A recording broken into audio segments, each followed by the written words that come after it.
Kamusta po kayong lahat?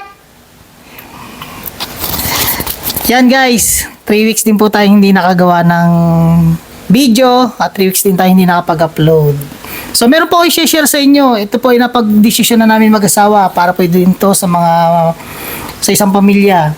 So nagkaroon po kami ng papagawa rito sa bahay. Then hindi rin po kasi naging biro yung naging bill. So napag-desisyon na namin na ipagawa na. So share ko po sa inyo.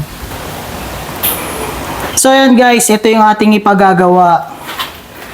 So ito po ay humigit 1 buwan na. Then napansin kasi namin, iba na yung kulay nung nagiging moist lang dati na yan, nagbabasa-basa sa ating tiles.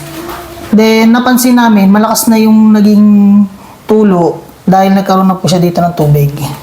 So kung mapapansin nyo, yan yung agos ng tubig, lumakas na po, no? So ngayon, inisip namin mag-asawa, pag pinirepair namin to, magiging pangit yung magiging style. Gawa ng kung ano yung babakbakin na yun lang yung papalitan. So para hindi maging pangit yung design ng ating CR, ginawa namin ng design or panibagong accent. So, pagagawa na po natin yan at para masilip nyo na rin yung accent na sinasabi ko po, no? Yan guys, yung aming kinontak na magre-repair ng ating ipagagawa, yun din yung contractor na gumawa nitong aming bahay. Para sigurado na mas kabisado yung gagawin dito, no? At kaya yun din na naisip namin na kuhanin.